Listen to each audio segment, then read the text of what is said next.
তারার জন্য এই যে দু রকম দেখতে পাচ্ছ, ও এসছে, ওকে একবার বসিয়ে দিই। এই তো হয়ে গেছে। এই যে দেখো চালটা একদম সুন্দর করে পরিষ্কার করে ধুয়ে ঝুড়ির মধ্যে জল ঝরার জন্য রেখে দিয়েছিলাম। হ্যালো বন্ধুরা, শুভ সকাল তোমাদের সবাইকে। তোমরা সবাই কেমন আছো? আশা করি অনেক ভালো আছো। তো চলে এসেছি আরও একটা ভিডিও নিয়ে। আর ভিডিওটা দেখতে পাচ্ছ আমি যে মশারির মধ্যে থেকে শুরু করছি। এই দেখো মানুষ ঘুমাচ্ছে গুটি সুটি মেরে। এই তো এদিকে আমি একদম সম্পূর্ণ রেডি হয়ে গেছি, বার হব। তো এইদিকে 7টা বাজতে 5 মিনিট বাকি। তো আমি ভাবছি 7টা বাজুক, তারপরে বার হবো। টাইম সেই আমার যখন টাইম সব কিছু 7টা বাজুক। আর সব কাজকর্ম সকালে সব করা হয়ে গেছে। তো এইদিকে মানুকে ডাকছিলাম, মানু ঘুমাচ্ছে। আর কালকেও ঠাম্মির সাথে নিচে শুয়েছে, আমি একাই ওপরে শুয়েছিলাম। তো কারণ সকালে উঠে আমাকে আবার ওর টেনে টেনে নিয়ে আসতে হবে, ঘুম ভেঙে যায়। আর আজকে যেহেতু স্কুল নিয়ে যাওয়ার ব্যাপারটা ভাই কিংবা বাবা এসে নিয়ে যাবে, ওই জন্য আমি বললাম তাহলে তুই এখানে সুবিধা শো, তাহলে তো সকালবেলা টানা হাসা করার দরকার নেই। তাহলে আমি দিব্যু নিজের মতো কাজ বাজ করে চলে যাবো। তো ওকে একটু হাম্পি দিচ্ছিলাম আর কি। আর বলে দিলাম গুছিয়ে থাকতে, দাদু কিংবা ভাই এসে নিয়ে যাবে। কারণ বাবা মাছ আনতে যায়, বাবার আবার ভোরবেলা মাছ আনতে যেতে গিয়ে বাবার সাইকেল মাঝখান দিয়ে ভাগ হয়ে গেছে, ভেঙে গেছে। তাই বাবাই সকালবেলা ফোন করে বলছে ছেলেকে কখন আনতে যেতে হবে। তা আমি বলছি তুমি মাছ আনতে যাওনি? তা বলছি না রে, আমার সাইকেল মাঝখান দিয়ে ভেঙে গেছে, একেবারে ঠিক করতে যাবো, তো ছেলেরে নিয়ে আসবো। তা আমি ওই জন্য আর বললাম যে হয় দাদু নয় মামা আসবে। আর আজকে যেহেতু শুক্রবার, তো ভাইয়ের তো ছুটি থাকে, ওই জন্য আজকে দিয়ে আসার চাপটা নেই। তো চলো 7টা বাজলেই আমি বার হবো, কাজটা করে আসি। আজকে আবার সকাল থেকে মেঘলা মেঘলা শুরু হয়েছে, বৃষ্টি আবার আসে কি না, মনে তো হয় না বৃষ্টি আসবে। তাও এই দেখো 5 মিনিট বাকি, 6টা। বাবা এতে এত লাইট বাড়ানো থাকে, কিছুই বোঝা যায়নি। তো চলো বেরিয়ে পড়লাম। কি রোদ্দুর আজকে, কি রোদ্দুর দিয়েছে। এদিকে আর একজন তো ছাতা মাথায় দিয়ে দিচ্ছে। আমি বাবা ছাতা মাথায় দেওয়ার সাইকেল চালাতে পারি না সেভাবে, বর্ষার সময় শুধু চালাতে হয়, তাই চালাই। চলো বাড়ি যাওয়া যায়। কিন্তু বাড়ি যাওয়ার আগে ভাবছি কী রান্না করা যায়, কী রান্না করা যায়, ভেবে ভেবে পাচ্ছি না কি বাজার করবো রোদ্রের মধ্যে। বাজার দিকে যাই, কি নেওয়া যায়।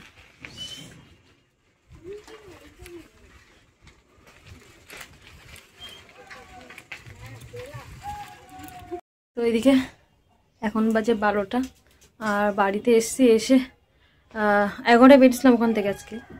তো 12টায় বাজে এখন, তো মনে হয় 20-25 মিনিট মতো এসে শুয়ে পড়েছিলাম। গরম লাগছে, খাওয়ার পর জন্য সে কিরম একটা গরমের থেকে আমার অসুস্থ হচ্ছে। এখন ওপরে গিয়ে রান্না করবো, কি রোদ্দুর, ভাবলেই কষ্ট হচ্ছে। তো দেখি চলো ওপর দিকে যাই। রোদ্দুর কি, আগের জুতোটা পরি, না হলে যা রোদ্দুর না, সিঁড়ি দিয়ে ওঠা যাবে না। কে ফোন করে আবার, আগে ওপরে উঠি তারপর দেখছি। তো এইদিকে মা ফোন করলো, তো মার সঙ্গে একটু কথা বলে নিলাম, আর ফ্যানটা ছেড়ে একটু গায়ে হাওয়া লাগিয়ে নিলাম। তো এইদিকে কি রান্না করবো ভেবে ভেবে পাচ্ছিলাম না বাজার থেকে। তো নিয়ে এসেছি মাংস, কারণ মাংসের দাম এখন কম যাচ্ছে। তো ভেবে দেখলাম আচ্ছা যেহেতু শুক্রবার, কালকে শনিবার, মানুষ বাবা আবার মাংস খেতে চায় না বলে ওই জন্য অতটা পছন্দ করে না, আমার একাই খেতে হয়। তো একা খেতে যখন, তাহলে আমি আজকেই খাবো। আর রবিবারের দিনকে আমি একটু খেতে মানে নিলেও খাওয়া হবে না, নিরামিষ খেতে ওই দিন আর কি, একটা জায়গায় যাওয়ার আছে। তো যাই হোক সেটা পরে বলবো।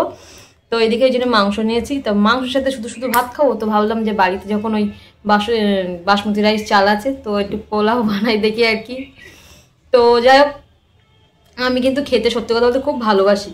শুধু একটু ডায়েট কিছু না, জাস্ট একটু সকালে হাঁটতে যাই, মন ভালো থাকে, কাজকর্ম বেশ ভালো লাগে সকাল সকাল উঠলে। আর কেননা আমার তো মন বলে আমি রোগা হব না, আমার হলো সলিড চেহারা, দেখো আমি কিন্তু ততটা মোটা না, হাতটা ঠিকই আছে, রোগা আর কি। তো শুধু পেটটা আর কি মোটা। আমার তো মনে হয় কমবে না, কারণ মানুষ ধরো 8 বছর বয়স হয়ে গেছে। তো সেই মানুষ হওয়ার পরের থেকে সিজার যেহেতু হয়েছিলাম, তো সেই থেকে আমার পেট কমেনি, আর আশা করি কমেও না। আর বৃথা আমি চেষ্টা করি না। আর সত্যি কথা চেষ্টা করলে করা যায়, কিন্তু তাহলে আমার শুকিয়ে মরতে হবে। কেননা আমি তো সকালে একটু 2টো বিস্কুট খেয়ে যাই কাজে, ওখানে যদি কোনো দিন খাওয়া হয় ভালো, আর যদি না হয় তাহলে সেই সারাক্ষণ না খেয়ে থাকতে হয়। আর এদিকে বাড়ি এসে সেই রান্না বান্না করতে 3টে 3:30 বাজে, খাওয়া দাওয়া করতে প্রায় 4টে, তাহলে হিসেব মতো সারাদিন প্রায় না খাওয়া হয়। আর এদিকে রাতের দিকে মানুকে খাইয়ে যদি থাকে, মানে থাকে বলতে ওর থালায় যা ভাত যেটুকু থাকে অল্প একটু নিলাম, না হলে থেকে যায়। এই যে থাকার কারণটা দেখে বুঝতে পারছো, এই যে অল্প চাল তার মধ্যে এত ভাত। কালকে রাতে তাই হয়েছে, মানুকে খাই অল্প ছিল সেগুলো খেয়েছি, আর এই ভাত আছে।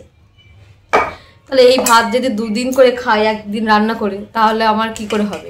তো কেন বলছি কথাটার কারণ আছে। একজন কমেন্ট করেছে কালকের ভিডিওতে আর কি, যে এত এত খেলে হাবাদের কি একটা বেশ কমেন্ট, হ্যাঁ যাই হোক আমার মনে নেই। তো ঠিক মতো রোগা হও, ওজন কমাও। তা আমি ওজন কমানোর কথা একদমই বলিনি। আরে অতসী আমরা দুজনে হাঁটতে যাই, যে না আমি চলো আমরা রোজ হাঁটি, ও সকালে পড়াতে যাই, সকাল সকাল ফ্রেশ মুড সব কিছু ভালো থাকে, এই আর কি। এবার হ্যাঁ বলেছি অবশ্যই কথাটাই, যে যদি একটু রোগা হই, রোগা হই বলতে কি, ওই যদি রোগা হই মানে খেয়ে না খেয়ে যে রোগা হতে এমন কোনো কথা নেই, খেয়ে দিয়ে রোগা হই আর কি। তো যাই হোক, আর সত্যি বলতে আমি এমন একটা কাজ করি, আমার মতে বলে আমার খাওয়া দাওয়া কন্ট্রোল করা সম্ভব না। কেন বলছি, যদি বাইরে যাওয়ার থাকে, ধরো বাড়িতে কিছু খেয়ে গেলাম না, হুট করে ওখান থেকে হয়তো বেরিয়ে যাই কখনো, দুপুরে যদি খেতে দেয়, কাকু হয়তো যদি খাই, জোর করে অনেক মানুষ, যেটা সত্যি কথা আমি খেতে বলবো না, অনেকে জোর করে, এমন হয় যে তোমরা আমার মেয়ের কাজে এসেছো, তোমরা কেন খাবো না, তখন বাধ্যতামূলক খেতে হয়। তো দেখা যাচ্ছে এবার কাকু খাবে, আমি খাবো না, কাকু আমার ছাড়া খাবে কি করে, সেই জন্য দেখা যাচ্ছে। আর বিশেষ করে গাড়ি ঘোড়ায় যাবো, তখন খালি পেটে কোথার থেকে কোন ভাজাভুজি খাবো, তার থেকে 2টো ভাত খেয়ে নেওয়াই ভালো। তা এই কারোর বাড়ি গেলে মিষ্টি দিচ্ছে 1 প্লেট, তার থেকে দেখা যাচ্ছে 2 পিস মিষ্টি খেলাম, হয়তো শুনবে না, অনেকে জোর করে আবার মিষ্টি তুলে দেয়। তো সেটাই আর কি ব্যাপার, ঠিক আছে। তো ওই জন্য খাওয়া দাওয়া কন্ট্রোল আমি তো করিনি, আমি জাস্ট একটু যেটুকু খাই ততটুকু একটু পরিমাণটা কমিয়েছি, মানে আগে যতটা ভাজাভুজি খেতাম এখন কমিয়েছি। হ্যাঁ কালকের ভিডিওতে দেখেছিলাম মার ওখানে গেছিলাম, নিয়ে গেছি, ওই তো একটু প্লেটে অল্প একটু চাউমিন নিয়েছি, আর ব্যাস এইসব কিছু না, সব মারাই খেয়েছে।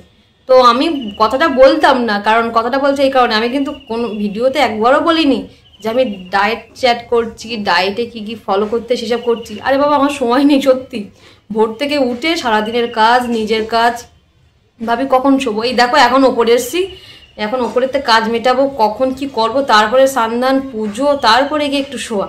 শুধু শুধু মানুষ এসে যায়, মানুষকে খাইয়ে আবার বিকালে পড়াতে বসতে হয়। ভিডিওটা দেখছো তোমরা 10 মিনিটের, কাজ কিন্তু অনেকক্ষণের, সত্যি কথা যেটা। ওপর নিচে পরিষ্কার করা, ঝাড় দেওয়া, মোছা, কম কাজ নাকি? তাই আমি বলে না, প্রত্যেকটা মেয়ের সংসারে মেয়েদের হাতের কাজ কোনোদিন ফুরায় না। যদি 5 মিনিট কি 8 ঘন্টা বসে থাকি, তখন মনে হয় না একটু আসনটা নিয়ে বসি, যদি এই 8 ঘন্টায় যদি একটু আসনের কাজটা খানিকটা যদি কমপ্লিট হয়, এরকম কিছু।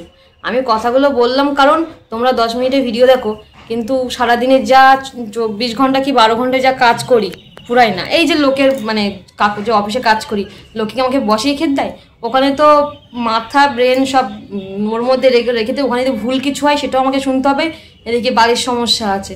তো যাই হোক, অত কিছু বলার কোনো মানে বলছি কারণ হলো ওই ডায়েটের কথাটা বলেছ তো কেমন লাগে আর কি। আর আমি একবারও কিন্তু ভিডিওতে বলিনি খাওয়া দাওয়া কমিয়েছি, শুধু বলেছি যে একটু হাঁটতে যাব সকালবেলা, যদি একটু রোগা হই আর কি, হেঁটে যদি রোগা হই।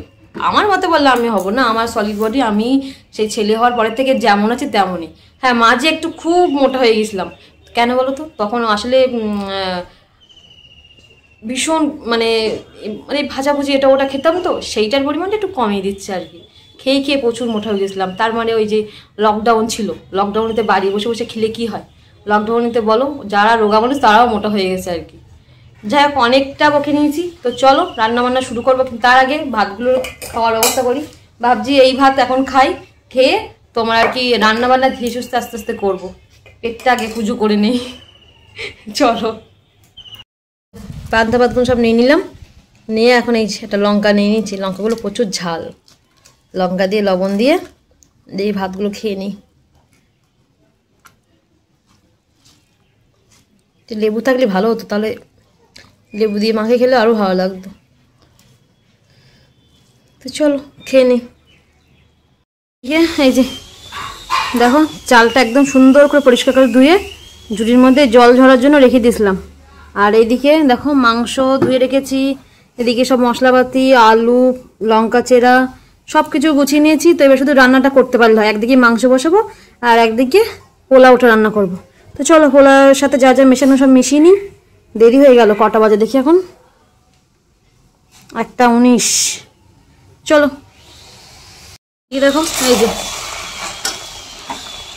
হয়ে গেছে, তো এবার নামিয়ে নেব। আর এইবার একদম ঢেকে রেখে দিলে পুরো ঝরঝরা হয়ে যাবে। তো আমি একটু ঘি মিশিয়ে নিলাম। আর এই দিকে দেখো এই চালটার পরিমাণ অল্প ছিল, মানে এই বাটির 2 বাটি ছিল, তো আমি জানি বেশি আছে, তো ওই জন্য ভাবলাম যে থাক করব।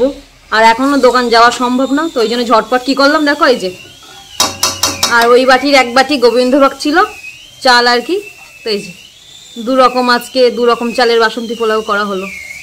তোমার এই হলো, এটা হলো গোবিন্দভোগ চালের, আর এটা হলো বাসমতি রাইস। ব্যাস, এবার দুটো পাত্রে ঢেলে রাখি, কারণ দেখো আমি আছি, মানু আছি, বাড়ির লোক আছে, তারপর ওই যে অদিতি আসবে বললো, এখন ওই জন্য দোকানে তো যাওয়া সম্ভব না, তো 2 রকম করি। এটা থাক ওদের জন্য, এটা মানু আমি খেতে পারবো, অসুবিধা নেই। তো চলো নামিয়ে নিয়ে এবারে। এই যে আলুটাও ভাজা হয়ে গেছে, হালকা করে ভেজে নিয়েছি। আর এদিকে এখন এই যে লঙ্কা, পেঁয়াজ, তারপর টমেটো আর রসুন, আদা বাটা সব এর মধ্যে দিয়ে দেবো।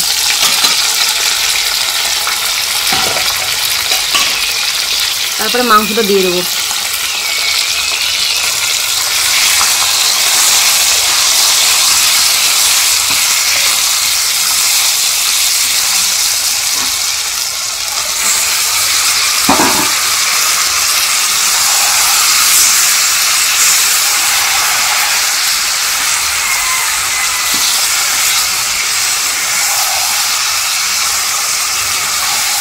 একে একে লবণ, হলুদ সব দিয়ে ভালো করে মাংসটাকে কষাই। মাংসটা তো বেশি ঝোল করবো না, একটু কষা কষা মতো করবো, আর একটু গ্রেভি মতো হবে আর কি। তো চলো মাংসটা করে নিই। দেখো এই যে মাংস কিন্তু কষানো হয়ে গেছে, আর আলুও হাফ প্রায় সিদ্ধ হয়ে গেছে। তো এবার অল্প পরিমাণে জল দেবো, বেশ কষা কষা হবে, আগেই বললাম। তো দেখো এই যে, চলো এবার এটা হয়ে গেল। আর এইদিকে এই যে দেখো এতগুলো বাসন বেরিয়েছে, এর মধ্যে মশলা ছিল সেটা বেরিয়ে করলাম, এর মশলা পরিষ্কার করতে হবে, থালা আছে, মগ আছে, এই সব আর কি নানান জিনিসপত্র। এদিকে 2টো কড়াই হবে। চলো বাসন কুসন মেজে একটু ঘরটা মুছে নেব।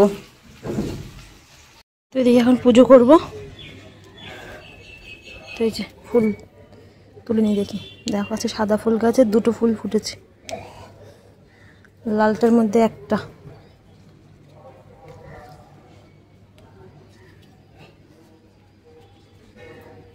এই গাছগুলো না টবে লাগাতে হবে, না হলে গাছগুলো মরে যাবে। এবার রোদ দূর দেবে, যা ছিঁড়ে গেল ওটা। দেখে পুজো দিয়ে উঠে এখন এই যে বাসনগুলো উপর দিয়ে দিলাম এই রোদ্রের মধ্যে, তাহলে একটু তাড়াতাড়ি শুকিয়ে যাবে। এই জানলা দিয়ে রোদ্র আসছে, তো এই জন্য এখানে দিয়ে দিয়েছি। আর এদিকে এখন কটা বাজে দেখো, 3:11। তো সব কিছু কমপ্লিট, এবার শুধু মানু আসার অপেক্ষা। যাই গিয়ে এবার একটু শুয়ে পড়ি ততক্ষণে।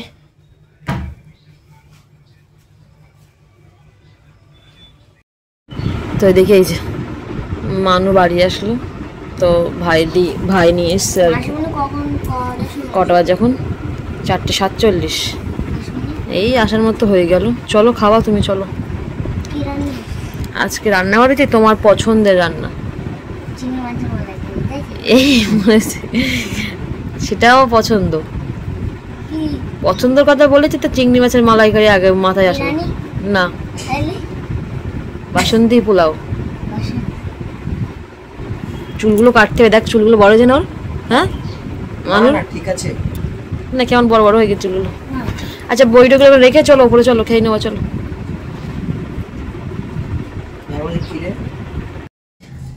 দেখো সেই ঢাকা দিয়ে রেখেছিলাম তখন, রান্নার পরে কত সুন্দর ঝুরো ঝুরো হয়েছে দেখো টুনি। আর এটা হলো বাসমতি রাইসের, যেটা দেখে মনে হচ্ছে একদম সেই ভাত যেমন রান্না করে তেমন রান্না করা হয়েছে।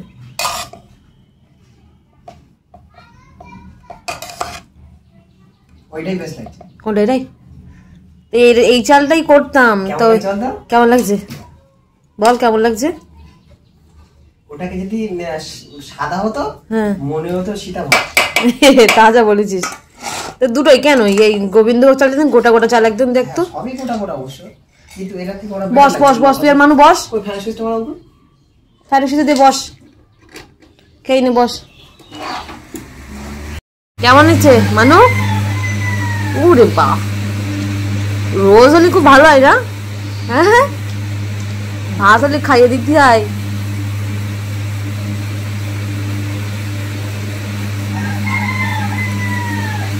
ওরে বাবা,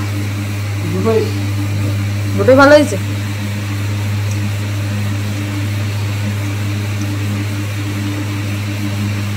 এটা তারার জন্য এই যে 2 রকম দেখতে পাচ্ছ। ও এসছে, ওকে একবার বসিয়ে দিই। এই তো হয়ে গেলে আয় তুই। তো এদিকে দেখো, এখন এই যে বক্সের মধ্যে, টিফিন বক্সের মধ্যে তোমার পোলাও আমি তুলে নিয়েছি, আর একটা বক্সের মধ্যে আমি তোমার আর কি মাংস তুলছি। আর এইদিকে এই যে মানুষ মাসিমণি পড়াতে এসছে, তো ওকে বললাম খেয়ে নিতে, কেননা সেই আবার পড়ার মাঝখানে দেওয়া, তো আজকে এটাই দেবো ভেবেছিলাম। তো ওই জন্য ওকে, ও তো মোটে খাবে না, আমি যাকে খেয়ে নিই তারপরে পড়াতে শুরু করিস। আর এদিকে মানু আর ওর মামা তো খাচ্ছেই, আর এদিকে এটা তুলছে অদিতির জন্য। ও বলেছিল আসবে কিন্তু সময় পাচ্ছে না, তবে ভাই একেবারে দিয়ে যাবে আর কি। তো চলো আজকের মতো টাটা।